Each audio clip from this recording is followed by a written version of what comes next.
Speaking of transfer windows, this weekend we saw Liverpool, I felt outclassed really Manchester City in many ways. The question that I have, and it isn't loaded, so I don't have an answer myself. It's a genuine question point. City spent 200 million euros in this window, and there was an expectation for there to be marked improvement. Have we seen it? And if so, if not, what are the excuses for it now? City have definitely gotten better. Yeah, 100%. The main player for me is Nico. You know, he was obviously he's going to be a temporary Rodri replacement when Rodri comes back into the side. He'll be playing alongside him. But yeah, there's 100% been an improvement. Obviously, there are still issues at City. Those issues aren't going to change just because you've signed a midfielder. You know, the whole midfield needs to be rebuilt. You can't rebuild a midfield with just one signing. We need Rodri to return, of course, next season, and we'll probably need to sign another midfielder in the summer as well, because I expect, Gundogan, there's Kevin De Bruyne might be going, Kovacic might be going, Bernardo Silva, Nunes, etc. So the reason why it has, resulted in like an overnight transformation is because one player does not a rebuild make, essentially.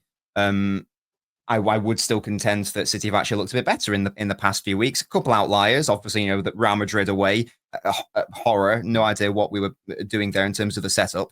But in the game against Liverpool, I don't know what Tom thinks, but for example, that was one of our better performances this season. And I know we lost 2-0 at home, but blah, blah, blah, blah, blah, blah. But it is the best team in the world that you're up against right now. I think that's safe to say, Liverpool. And I felt that, and again, we did shoot ourselves in the foot again, and Liverpool were very clinical, and they were fantastic from a defensive perspective in that second half. In the first half in particular, I was quite content with how City played overall. Again, I appreciate we were 2-0 down at half time, but such is the poor performances from City this season. We can even think of the reverse fixture at Anfield, for example. We couldn't even get out of our own defensive thirds. There was no, and on the very rare occasion that we did, it was like Nunes was the only option out on the left side. So for me, there's quite a big improvement, to be honest with you. And if anyone was thinking there was going to be an overnight fix or hoping for an overnight fix, that was never going to happen unless we signed 3 midfielders of the correct quality. Like if we brought in Nico and I don't know, Bruno Guimaraes, for example, then maybe that could have happened. But no, I've been quite happy with the new sign. I don't know what everyone else thinks. I think the new signings are a bit start, especially Kusanov. He's looked really good. Nico, I've touched on him. Marmoush still yet to properly find his feet, but I think the signs there have been promising. Obviously got a hat trick. I've been more than happy with the signings, to be honest with you. I think City going out there and doing the 200 million euros this window is kind of like they're pretty much going to write this season off, get top 4, try and win the FA Cup. But the fact they've brought in 3 or 4 players and bed them in now, so that when it's like a pre-season. Yeah, exactly. So when the summer comes around, and you're probably talking about 10 to 12 players could potentially be leaving City. Like the goalkeeper situation is going to be interesting. Who's the number one going into next season? Guardiola's got time to work with these players. I know there isn't as much of games come thick and fast, and you was in a lot of competitions. But I think if Haaland would have played yesterday, that's a completely different game for me. And if Haaland plays against Spurs on Wednesday, I think you could have a strong end to the season. You've only really got the FA Cup, which is this weekend, and then I think the next fixture is April, and then before you know it, we're at the final. I don't think City played bad at all yesterday, and I think Liverpool they're one of the best counter-attacking teams in the world. They can change up, they can press the life at you. They're so good at keeping the ball in midfield, and they've got world-class players. Losing to Liverpool right now is no shame. That scoreline. Don't get me wrong. Your wingers as well. Doku and Savinho were cooking the fullbacks. Like I said to you before we went live, Doku got past Trent 11 times. I hear what you're saying, Henry, but on the other side, are you saying that Pep Guardiola's completely wrote off the season and he just tried new things between now and the end of the season? I think so, yeah. Well, they can't win the league. They're not in the Champions League. They're not in the League Cup. They've only got the FA Cup to play for. There's a good enough group of players to still get top 4. Well, it could be top 5 this season, depending on how the other 3 get on.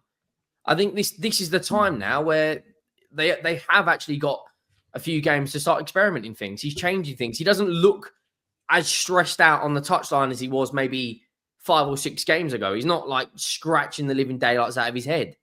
And yeah, but the thing is, though, Henry, I don't agree with you because he saying realizes he lost the league. I guess he's not. yeah, but exactly. So now's the time where he can change things. What are City going to be like if Haaland is injured? And you saw that yesterday. Henry, if you're a City fan, like, and you're coming up against Liverpool at home, I mean, they look worse than Aston Villa did midweek. Like, they're supposed to be their quote unquote rivals over the last few years. Wouldn't you expect to see a little bit more fight from that City team? I know Robin said he believes that they played better, but I just didn't see. They were good until the final third because they don't have anyone in the box. Like Mamouchi's trying to find his feet. The wingers did their job. They got past the fullback. When spot a ball in the box, but there's no one in there because they don't have Haaland. And I honestly believe if Haaland would have played yesterday, Liverpool may still have won, but City definitely score 100%. The amount of times I don't think City score even if Haaland's playing yesterday. Even if Haaland, the amount of times they got past. And that's I'm not using this as a City bad thing because I do think City done a lot of right things yesterday. I just thought yesterday was one of the best defensive performances you'll see a team put in all season.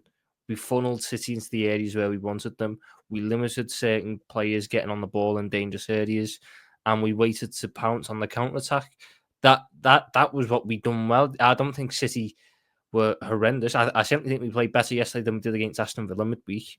And also, Pep is just trying shit, for lack of a better term. He's figuring out what he's going to do next year. He's figuring out what the next iteration of City is going to be like, and he's figuring out which players are going to be a part of that. Hence why today there was a story that came out that the likes of Kevin De Bruyne, Jack Grealish, Bernardo Silva, Ilkay Gundogan, John Stones, Ederson, they've all been told to do one because they're not part of his long-term plans. Oh yeah, that's what Pep's figuring out now.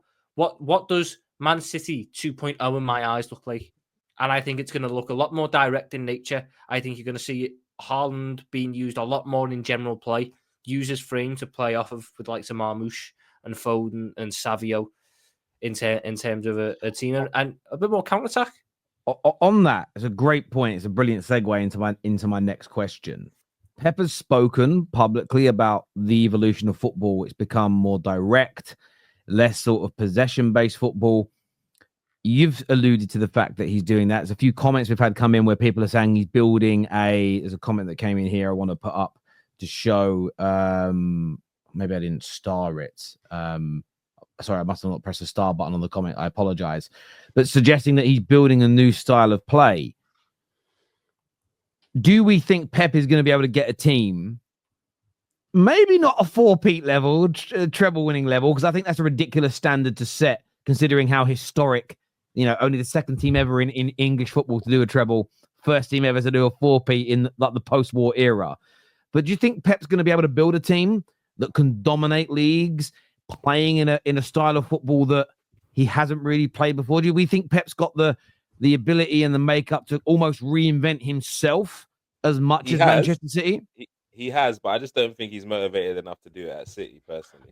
I don't think Pep Guardiola is building the next City team for himself. Yeah. I think Pep Guardiola is building a squad for the next manager to come in. I think he's doing what Jurgen Klopp done last year, where he spends a year or two with the new players, getting them adapted to the philosophy and the ideas, and then the next hungry manager comes in and takes it over because he's not got a motivation to go for another rebuild. But who is that next guy who comes in? Like, just we don't need to worry about that, Henry. We don't need to worry about that. It's hard to say what football is going to look like in 2 years' time. Yeah. I get the feeling though, if Real Madrid for whatever reason don't grab Xabi Alonso next year, City will go all out for him. Yeah, I mean possibly, but the thing is though, I don't agree that he's building the. Well, I was saying I don't believe that he's building the squad for the next manager. I don't think Pep cares about who the next guy that comes in is. I think Pep's more so worried about saving his legacy, because things aren't looking. I feel like that would be chill. Yeah, look at how people are talking about Pep right now because of him having a little downfall. But most people are idiots, Will. We don't care what they think. Pep Guardiola. Guys, let's not do that. This is Football Terrace. Let Will finish his point, and then we'll challenge it. Let's not all shout over him, please. Yeah, so I'm not saying that the City board are not making signings also keeping in the next manager in mind. Of course, they would have to, because Pep is closer to leaving than he is to staying. So that would make sense. But I'm saying Pep Guardiola, I highly doubt that he cares about who the next guy comes in and he's worried about building the squad for him, because I think Pep is trying to figure out how can he get back so that when he leaves, he's leaving at the top, right? Not, oh, well, look, we came 5th. Like, let's say next season this is last and they come 5th. Oh, well, Pep came 5th, but at least he left the squad in a decent spot for the next manager to come in. I just don't think that he's right about that. As I said, I think that he's just trying to get his legacy back intact, because a lot of people are talking about Pep nowadays like he's a fraud. So I feel like he does care about that too, Donovan, because you can tell how he responds to stuff like when no other team will do 4 in a row, and like he cares. Will, can I just defend Pep here as a Man United fan? I'm going to defend Pep. Wow, this is. I understand the angle you're coming from. However, I would reword it. I don't think he has got to defend his legacy. Pep's legacy will remain no matter what happens. If he never wins another league title again, his legacy and what he's achieved, I think, still remains. All the great things that Jose did have not been undone because of the last, say, 5-6 years. He's been a slightly lower level of team. The same as Phil Foden having one poor season doesn't undo all the great campaigns he's had. What I do think Pep rebuilding a City team, going on to win 2 or 3 more major trophies does, it answers a question about rebuilding one of his own great teams. And I don't think that's about saving legacy. This could potentially enhance his legacy further for me. And I'm really intrigued about it. I hope he doesn't do it. And the reasons are because, if he does that, it's another kind of notch on the bedpost towards being the greatest manager of all time. But I'm intrigued to see what he does. And should the summer signings this year work, especially, by the way, if he changes his style of football. So if he goes to becoming a more direct manager, that for me, that doesn't just show what a great coach he is.